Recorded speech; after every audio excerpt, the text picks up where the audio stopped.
बिस्मिल्लाहिर्रहमानिर्रहीम। अस्सलाम वालेकुम। ज़ियान इन्फॉर्मेटिव सोर्स यूट्यूब चैनल के एक और ट्यूटोरियल में मैं आप सबको खुशामदीद कहता हूं।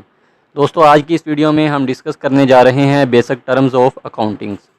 तो शुरू करने से पहले आप दोस्तों से गुजारिश है कि अभी तक ज़ियान इन्फॉर्मेटिव सोर्स चैनल सब्सक्राइब नहीं किया तो इसे सब्सक्राइब कर लीजिए और साथ बेल आइकन भी प्रेस कर दीजिए ताकि जैसे ही मैं नई वीडियो अपलोड करूँ फ़ौरन आपको उसका नोटिफिकेशन मिल सके। चलिए अपने टॉपिक की तरफ आते हैं।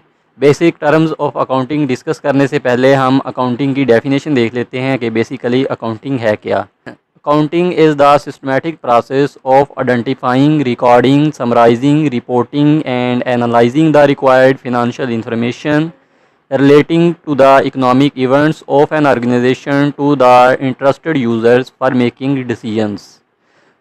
अकाउंटिंग क्या है? अकाउंटिंग एक ऐसी साइंस है, एक ऐसा आर्ट है, एक ऐसा सिस्टमेटिक प्रोसेस है जिसमें सबसे पहले बिज़नेस ट्रांजैक्शन को आइडेंटिफाई किया जाता है कि इस ट्रांजैक्शन में कौन कौन से अकाउंट्स इन्वॉल्व हैं। ट्रांजैक्शन को आइडेंटिफाई करने के बाद बुक्स ऑफ अकाउंट्स में जर्नल एंट्रीज़ रिकॉर्ड की जाती है। मुख्तलिफ जर्नल एंट्रीज़ रिकॉर्ड करने के बाद उनको समराइज़ करने के लिए हम ट्रायल बैलेंस बनाते हैं। तो ट्रायल बैलेंस में तमाम लेजर अकाउंट्स का टोटल बैलेंस शो किया जाता है जिसमें ड्यूरिंग द ईयर जितना भी हमारे पास स्टॉक है, सेल्स है, हमारी एसेट है हमारे, या जो जो भी हमने एक्सपेंस किए हैं वो सारी चीज़ें टोटल होके ट्रायल बैलेंस में आ जाती हैं।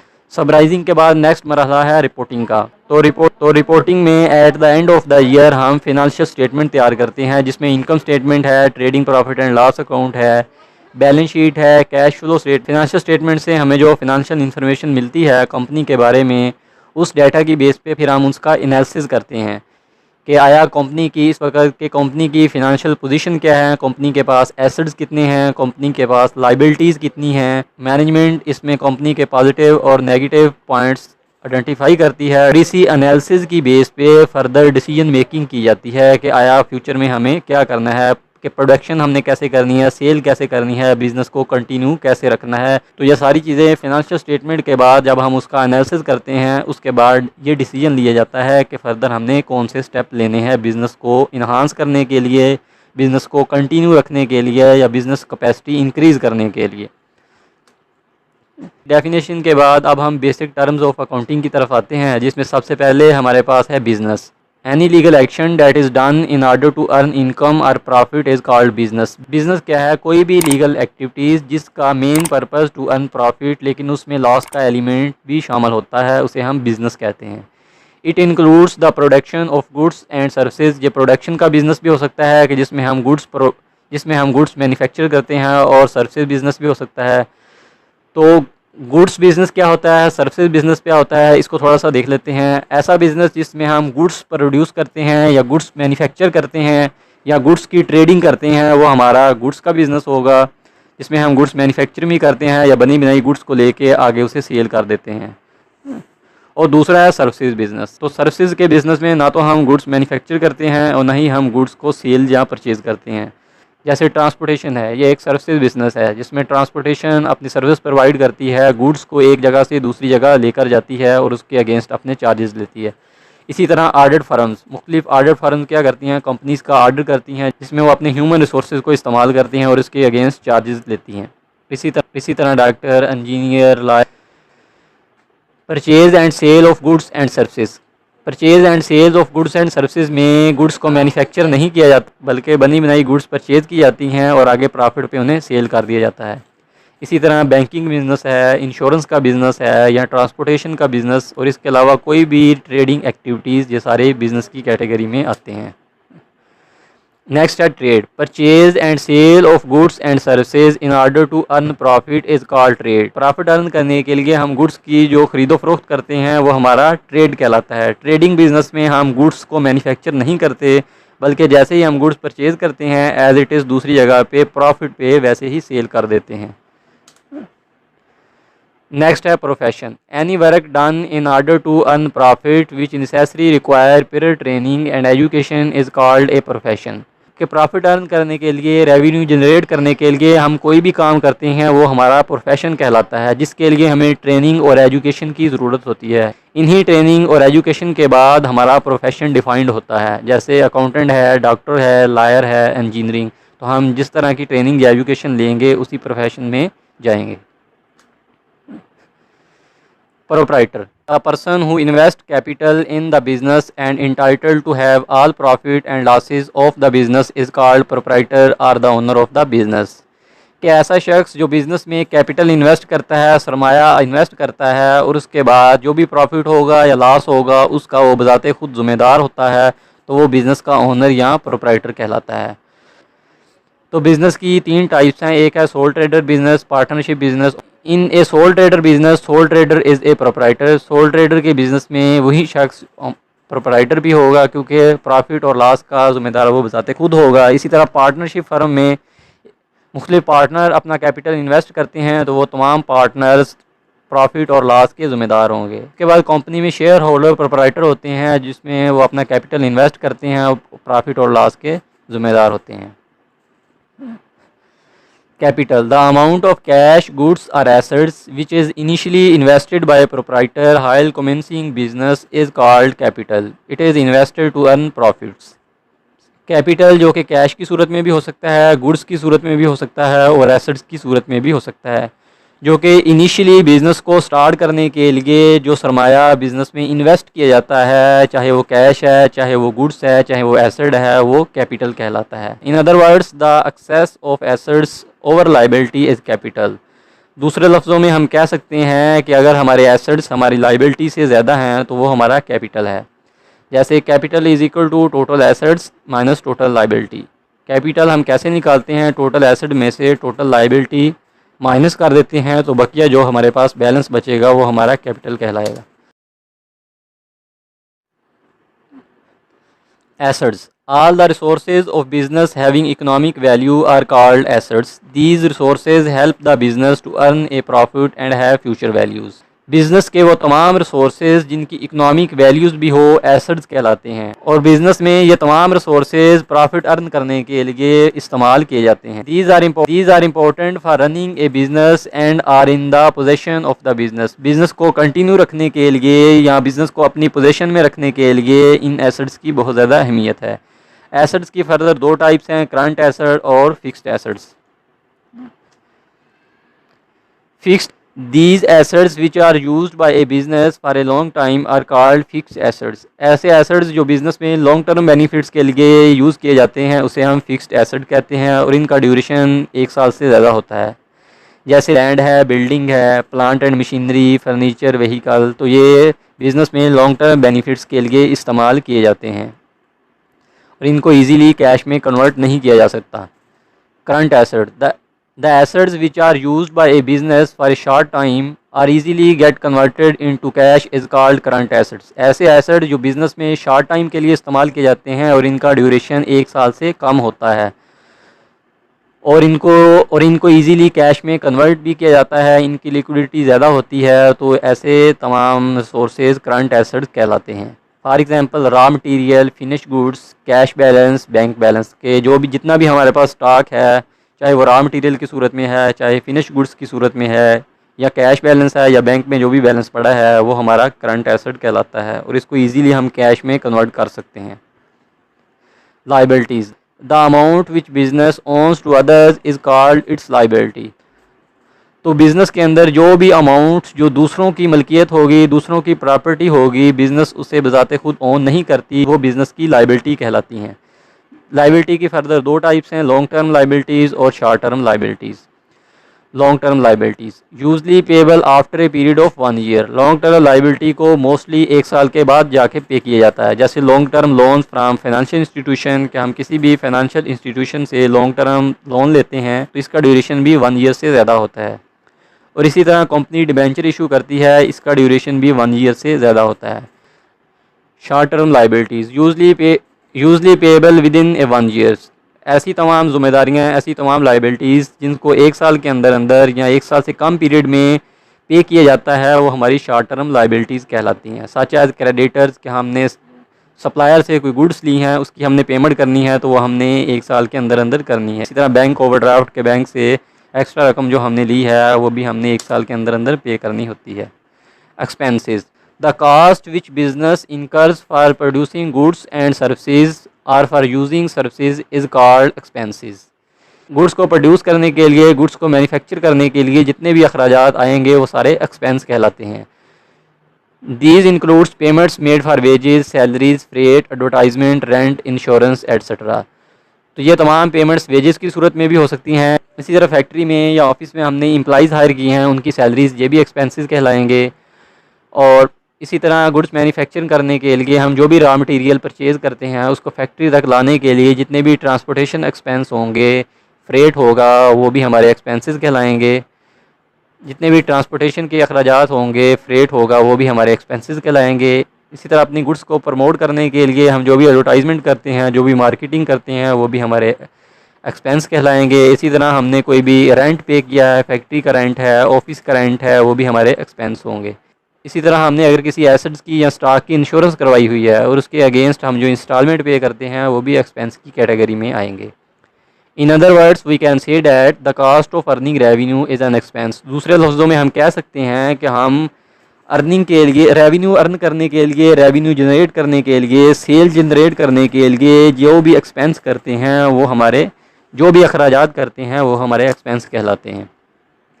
Expenditure, the amount which is paid for increasing profit earning capacity of the business is called expenditure. It is of long period nature.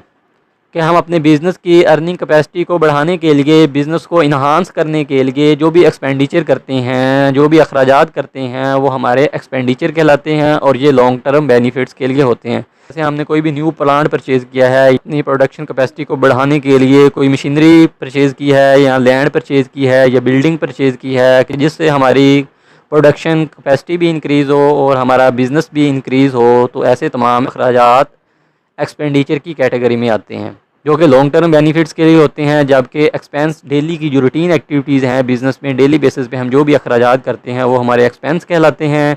और एक्सपेंडिचर जो हम लॉन्ग टर्म बेनिफिट्स लेने के लिए करते हैं, जैसे हमने कोई भी न्यू प्लांट परचेज़ किया है, कोई न्यू मशीनरी परचेज़ की है बिज़नेस कैपेसिटी को इंक्रीज़ करने के लिए, वो हमारे एक्सपेंडिचर होंगे। एक्सपेंडिचर की फर्दर आगे दो टाइप्स हैं, कैपिटल नेचर एक्सपेंडिचर और revenue nature expenditure. Capital nature expenditure क्या है कि जिसमें हम अपनी बिज़नेस कैपेसिटी बढ़ाने के लिए, अपनी प्रोडक्शन कैपेसिटी को इंक्रीज़ करने के लिए कोई भी प्लांट लेते हैं, कोई भी मशीनरी लेते हैं, कोई भी लैंड परचेज़ करते हैं, या बिल्डिंग परचेज़ करते हैं, तो ये सारी चीज़ें कैपिटल नेचर एक्सपेंडिचर में आएंगी। नेक्स्ट है रेवेन्यू नेचर एक्सपेंडिचर।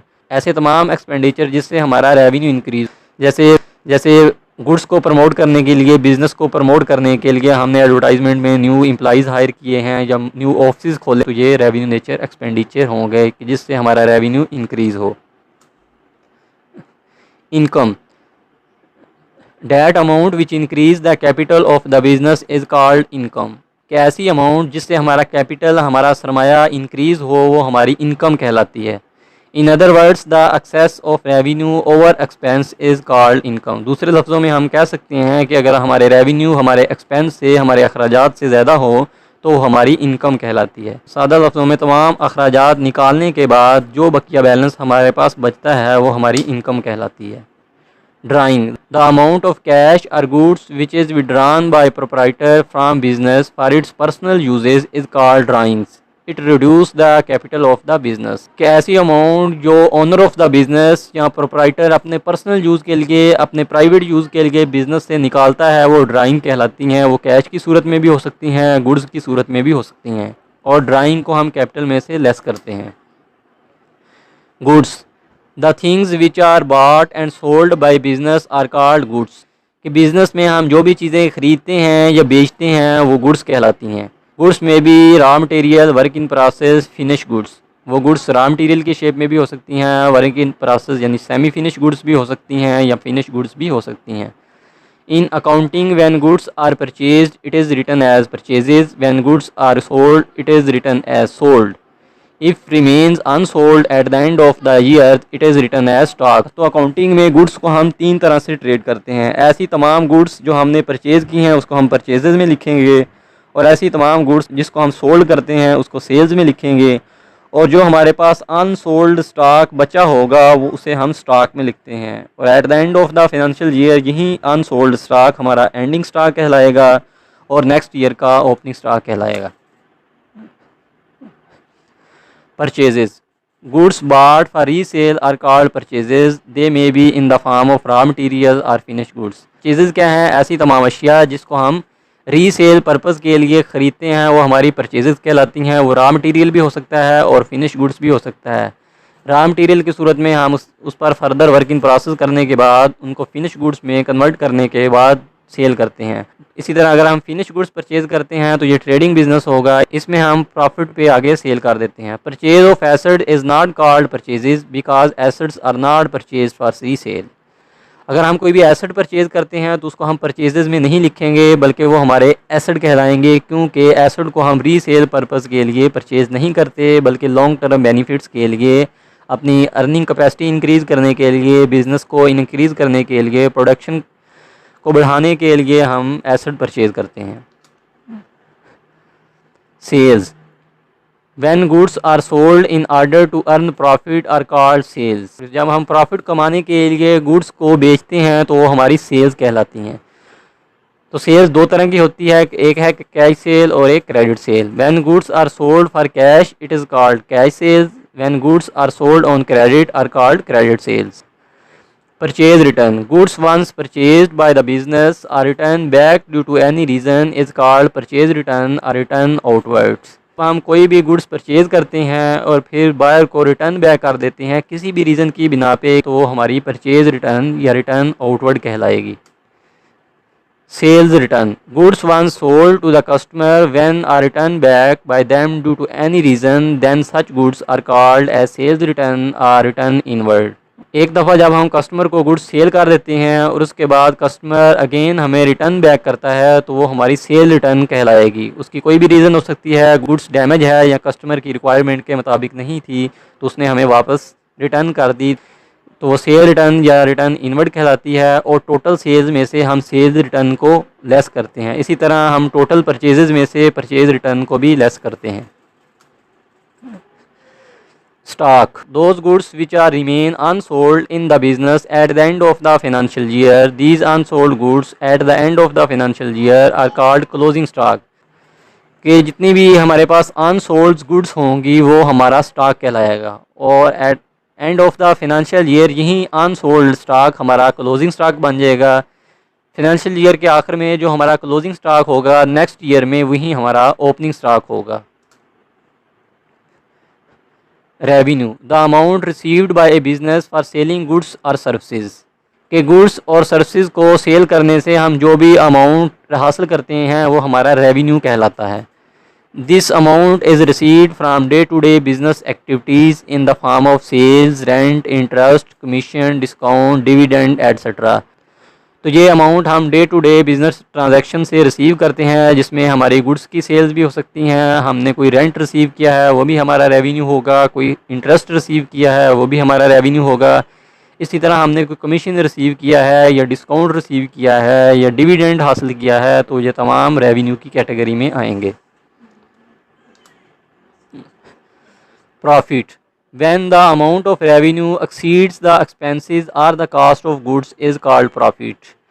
कि जब हमारा रेवेन्यू हमारे एक्सपेंस से एक्सीड कर जाए तो वो हमारा प्रॉफिट होगा। दूसरे लफ्ज़ों में हम कह सकते हैं कि गुड्स के ऊपर जो भी हमारी कॉस्ट है उस तमाम कॉस्ट को निकालने के बाद बकिया जो हमारे पास बैलेंस बचेगा वो हमारा प्रॉफिट कहलाएगा। प्रॉफिट हम कैसे निकालते हैं, टोटल रेवेन्यू में से हम टोटल कॉस्ट माइनस कर दें तो बकिया जो हमारे पास बैलेंस बचेगा वो हमारा प्रॉफिट कहलाएगा। Loss, when expense incurred are more than revenue then this excess of expense is called loss। This reduce the capital of the business। Loss क्या है कि जब हमारे एक्सपेंसेस हमारे रेवेन्यू से बढ़ जाएं तो वो अमाउंट हमारा लॉस कहलाती है। Gain, it is a monetary receipt as a result of business transaction। This excess of revenue over the expense is called gain। हम बिजनेस ट्रांजैक्शन से कोई भी रिसीट हासिल करते हैं। फ़र्ज़ किया हमने कोई भी एसेट सेल किया, जो हमने 50 लाख का परचेज़ किया था और 60 लाख का सेल कर दिया, तो जो 10 लाख है वो हमारा गेन है। Cost, total of direct and indirect expenses which are incurred for the production of goods and services is called cost. कि डायरेक्ट एंड इनडायरेक्ट जितने भी एक्सपेंस होंगे गुड्स को प्रोड्यूस करने के लिए, उनकी मैन्युफैक्चरिंग करने के लिए जितने भी हमारे डायरेक्ट और इनडायरेक्ट एक्सपेंस होंगे, चाहे वो फैक्ट्री के अंदर हैं या फैक्ट्री के बाहर हैं, वो तमाम गुड्स की कास्ट कहलाती हैं। Like the cost of raw material, cost of labour, factory overhead cost and other services use to make the products is called total cost. जैसे हमने रॉ मटेरियल परचेज़ किया और उसको मैन्युफैक्चर करने के लिए, फर्दर वर्क इन प्रोसेस करने के लिए उसके ऊपर जो लेबर लगाई और फैक्ट्री के अंदर जो भी उसके ऊपर एक्सपेंसेस आए, लाइटिंग के एक्सपेंस हैं और जो भी फैक्ट्री के अंदर आपने उसके ऊपर एक्सपेंस किए, वो भी हमारी कास्ट में शामिल होंगे। और इसके अलावा कोई भी हमने उन गुड्स को प्रोड्यूस करने के लिए किसी भी किस्म की कोई सर्विसेज ली है तो वो भी हमारी कास्ट कहलाएगी। डिस्काउंट, कंसेशन और rebate allowed by a business to its customer is called a discount. Business में कोई भी कंसेशन या रिबेट कस्टमर को अलो की जाती है वो डिस्काउंट कहलाता है। डिस्काउंट की फर्दर दो टाइप्स हैं, ट्रेड डिस्काउंट और कैश डिस्काउंट। सबसे पहले है trade discount. When a trader allows a concession to its customers on the list price, it is known as trade discount. It is not recorded in the books. It is stated in the invoice. कि जब trader अपने customer को list price पे कोई भी concession देता है, कि जो भी रिटेल प्राइस होगी, लिस्ट प्राइस होगी, उसमें कोई कंसेशन या डिस्काउंट दिया जाता है वो ट्रेड डिस्काउंट कहलाता है। और इसको बुक्स ऑफ अकाउंट्स में रिकॉर्ड नहीं किया जाता बल्कि इनवाइस में मेंशन किया जाता है कि इनवाइस में जो भी आपने प्रोडक्ट परचेज़ किया है उसकी टोटल प्राइस लिखी जाएगी। उसके बाद ट्रेडर ने आपको जो भी डिस्काउंट या कंसेशन दिया है उसमें से लेस करके जो नेट अमाउंट आपके पास आएगी वही आपने पे करनी होगी। Cash discount, when a trader allows a concession to the customer to make payment in cash और by cheque, it is known as cash discount. It is recorded in the books of accounts. When cash discount is allowed, customer is required to pay the less due amount, so it encourages the customer to pay as early as possible. Cash discount क्या है? इसमें trader customer को कोई भी concession देता है at the time of payment, जबकि trade discount में जो डिस्काउंट अलाउ किया जाता है वो at the time of sale था, क्योंकि कैश डिस्काउंट में जो कंसेशन कस्टमर को दी जाती है वो at the time of payment दी जाती है। फ़र्ज़ किया आपने पेमेंट रिसीव करनी है 1 मंथ बाद, आप कस्टमर को अलाउ करते हैं कि आप अगर मुझे आज ही पेमेंट करेंगे तो आपको मैं 5% डिस्काउंट दूंगा। तो ऐसा जो डिस्काउंट होगा वो कैश डिस्काउंट कहलाता है और इसको हम बुक्स ऑफ अकाउंट्स में मेंशन करते हैं। तो कैश डिस्काउंट देने से कस्टमर इनकरेज होता है अपनी पेमेंट्स को जल्दी पे करने के लिए। डेटर, द पर्सन, फर्म और an organisation who takes goods और services on credit from the business are called debtor of the business. कि हम किसी भी शख्स, फर्म या ऑर्गेनाइजेशन को क्रेडिट पे गुड्स या सर्विसेज प्रोवाइड करते हैं तो वो हमारे डेटर कहलाएंगे। The amount receivable to the debtor is asset of the business. हमने क्रेडिट पे गुड्स होल्ड की हैं या सर्विस प्रोवाइड की हैं, उसके अगेंस्ट हमने अभी पेमेंट वसूल नहीं की तो वो हमारे डेटर कहलाएंगे। तो ये डेटर अकाउंट रिसीवेबल कहलाते हैं और बैलेंस शीट में हम इन्हें एसेट लिखते हैं। Creditors, the person, firm or an organization from whom goods or services are purchased on credit by business are called creditor of the business। कि हम किसी भी शख्स, फर्म या ऑर्गेनाइजेशन से गुड्स या सर्विसेज परचेज करते हैं, उसके अगेंस्ट अभी तक हमने पेमेंट नहीं की तो वो हमारे क्रेडिटर्स कहलाएंगे। The amount payable to creditor is a liability of the business. कि हमने क्रेडिटर को, अपने सप्लायर को अभी तक अमाउंट पे नहीं की, वो अमाउंट हमारे लिए क्या है? Account payable. बैलेंस शीट में हम क्रेडिटर्स को, अकाउंट्स पेएबल को लायबिलिटी लिखते हैं। Accounts receivable, all of the revenue that a company has provided but not yet collected payment on is called receivables. This account is recorded as asset on the. वो तमाम revenue जिसके against हमने services provide कर दी हैं या goods हमने sold कर दी हैं लेकिन उसके अगेंस्ट हमने अभी तक पेमेंट कलेक्ट नहीं की, तो ऐसी तमाम अमाउंट हमारे लिए अकाउंट रिसीवेबल कहलाएगी और बैलेंस शीट में हम इसे एसेट में लिखेंगे।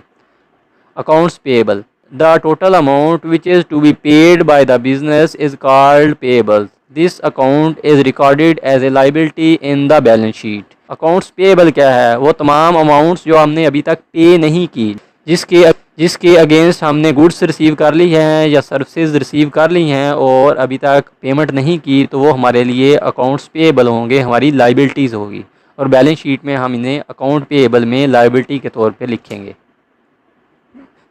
Entry, recording the transaction in the accounts books is called making. Books of accounts में हम जो भी ट्रांजैक्शन करते हैं वो हमारी एंट्रीज कहलाती हैं। Turnover, the total amount of cash and credit sales during a particular period is called turnover. किसी भी मखसूस पीरियड के दौरान हम जो भी सेल करते हैं, चाहे वो हमारी कैश सेल है, चाहे क्रेडिट सेल है, वो हमारा टर्नओवर कहलाता है। डेली बेसिस पे भी हो सकता है, वीकली बेसिस पे भी, मंथली बेसिस पे भी और ईयरली बेसिस पे भी। Insolvent, a person is said to be insolvent when he और she is incapable to meet all his और her liabilities, such a person more liability than assets. Insolvent या insolvency क्या है? ऐसा शख्स जो अपनी लाइबिलिटीज़ को पे ना कर सकता हो। वो ऐसा शख्स जो इंसॉल्वेंट हो, अपनी लाइबिलिटीज़ को पे ना कर सकता हो, यानी उसकी लाइबिलिटीज़ ज़्यादा हो और उसके एसेट्स कम हो, तो ऐसे शख्स को हम इंसॉल्वेंट कहेंगे। Bad debts, the amount which could not be recovered from debtors due to his insolvency or disability to pay is called bad debts। Bad debts क्या है? बिज़नेस में ऐसी अमाउंट जिसको हम रिकवर नहीं कर सकते। उसकी मुख्तलिफ रीज़न हो सकती हैं कि वो इंसॉल्वेंट हो गया है या डिसेबल हो गया है, यानी उसकी लाइबिलिटी उसके एसेट से बढ़ गई हैं, तो इस सूरत में वो अपनी अमाउंट्स पे नहीं कर सकता। तो बिज़नेस में ऐसी अमाउंट्स जो हमें रिकवर ना हो सके उसे हम बैड डेट्स कहते हैं। Vouchers, the written documents through which financial transactions are recorded in the books is called voucher। एक written documents हैं, इस voucher के थ्रू हम financial transaction books of accounts में रिकॉर्ड करते हैं। चाहे हम सेल कर रहे हैं या परचेज कर रहे हैं, voucher एक वैलिड प्रूफ है और ऑडिट के दौरान सेल और परचेज को प्रूफ करने के लिए हम voucher का सहारा लेते हैं। लिहाजा voucher एक रिटन डॉक्यूमेंट्स है जो कि हमारे पास सेल और परचेज का वैलिड प्रूफ होता है। Debit and credit, every account has two sides, left side is called the debit side, right side is called the credit sides. Accounting में हम जो भी बिजनेस ट्रांजैक्शन रिकॉर्ड करते हैं वो डबल एंट्री सिस्टम के थ्रू करते हैं, तो इसमें दो अकाउंट्स इन्वॉल्व होते हैं, एक डेबिट अकाउंट होता है और एक क्रेडिट अकाउंट। डेबिट के लिए हम शॉर्ट फॉर्म DR यूज़ करते हैं और क्रेडिट के लिए शॉर्ट फॉर्म CR यूज़ करते हैं। Accounts, a list of all the transactions relating to all types of business is called accounts। कि बिजनेस में हमने जो भी ट्रांजैक्शंस की हैं वो सारे हमारे क्या कहलाते हैं? अकाउंट्स कहलाते हैं। चाहे वो परचेज़ की ट्रांजैक्शन है, चाहे सेल्स की ट्रांजैक्शन है, कोई भी गुड्स हमने परचेज़ की है, सेल की है, उन तमाम की जो ट्रांजैक्शन है वो तमाम हमारे लिए क्या हैं? अकाउंट्स हैं। चाहे वो कैश का अकाउंट है, चाहे वो अकाउंट पेबल है, अकाउंट रिसीवेबल है। बेसिकली हमारे पास 4 अकाउंट्स हैं और इनके आगे फर्दर टाइप्स हैं: इनकम, एक्सपेंस, लाइबिलिटीज़ और एसेट्स। इनकम का नॉर्मल बैलेंस क्रेडिट होता है, जबकि एक्सपेंस का नॉर्मल बैलेंस डेबिट होता है। Liabilities normal balance is credit, assets normal balance is debit. जी, इंक्रीज़ इन एसेट, अगर हमारे एसेट अकाउंट्स इंक्रीज़ हो रहे हैं तो डेबिट होगा, अगर हमारे एसेट अकाउंट्स डिक्रीज़ हो रहे हैं तो क्रेडिट होगा। यानी इंक्रीज़ इन एसेट्स, अगर एसेट में इजाफा हो रहा है तो डेबिट लिखेंगे, अगर एसेट में कमी हो रही है तो क्रेडिट लिखेंगे। इसी तरह लाइबिलिटी अकाउंट इंक्रीज़ हो रहा है तो क्रेडिट लिखेंगे, लाइबिलिटी अकाउंट डिक्रीज़ हो रहा है तो डेबिट लिखेंगे। ऑल एक्सपेंसेस डेबिट, जितने भी एक्सपेंस हो गए उसे हम डेबिट लिखते हैं और जितनी भी हमारे पास इनकम होगी उसे हम क्रेडिट लिखते हैं। तो डेबिट और क्रेडिट अकाउंटिंग में बेसिक चीज़ें हैं, इनकी बिहाफ पे ही हम जर्नल एंट्रीज करते हैं और लेजर बैलेंसेस और ट्रायल बैलेंसेस भी इन्हीं की बेस पे बनाए जाते हैं। Commission, in a business activity a remuneration is paid to the agent for his services is called commission. कि बिज़नेस के दौरान हम जो भी रेम्यूनरेशन एजेंट को पे करते हैं वो कमीशन कहलाता है। फ़र्ज़ क्या हम एजेंट के थ्रू इन्वेस्टमेंट करते हैं या शेयर परचेज़ करते हैं, तो उस सूरत में एजेंट हमें एडवाइस करता है कि आपने शेयर कब परचेज़ करने हैं, कब सेल करने हैं, कब आपको ज़्यादा प्रॉफिट होगा। तो इन एडवाइस के अगेंस्ट, इन सर्विसेज के अगेंस्ट एजेंट हमसे कमीशन चार्ज करता है। इसी तरह अगर आप कोई चीज़ इंपोर्ट करते हैं तो पोर्ट पे शिप से कंटेनर तक आपकी चीज़ों को लाने के लिए वहाँ पे जो भी अखराजात होंगे, जो भी सर्विसेज आपको एजेंट की तरफ से प्रोवाइड की जाएंगी, तो उसके अगेंस्ट एजेंट आपसे कमीशन चार्ज करेगा। जी फ्रेंड्स, तो ये थी बेसिक टर्म्स ऑफ अकाउंटिंग। इसके अलावा और भी अकाउंटिंग्स की बहुत सारी टर्म्स हैं, लेकिन ज़्यादातर नॉर्मली जो यूज़ होती हैं वही आज हमने डिस्कस की हैं। जी फ्रेंड्स, तो आई होप आज की तमाम चीज़ें आपको अच्छी तरह समझ आ गई होंगी। फिर भी अगर आपका किसी भी किस्म का क्वेश्चन है तो आप कमेंट बॉक्स में मुझसे पूछ सकते हैं। मैं एज़ अर्ली एज़ पॉसिबल आप लोगों को रिप्लाई करने की पूरी कोशिश करूँगा। और आखिर में आप दोस्तों से गुजारिश है कि अभी तक चैनल को सब्सक्राइब नहीं किया तो ज़ियान इन्फॉर्मेटिव सोर्स चैनल को सब्सक्राइब कर लीजिए और साथ बेल आइकन भी प्रेस कर दीजिए। इस चैनल के प्लेटफॉर्म से हम वक्तन फ़वक्तन एजुकेशन और मुख्तलिफ इन्फॉर्मेटिव टॉपिक्स पे वीडियोज़ अपलोड करते रहते हैं। तो मिलते हैं नेक्स्ट वीडियो में एक नए टॉपिक के साथ, तब तक के लिए अल्लाह हाफ़िज़।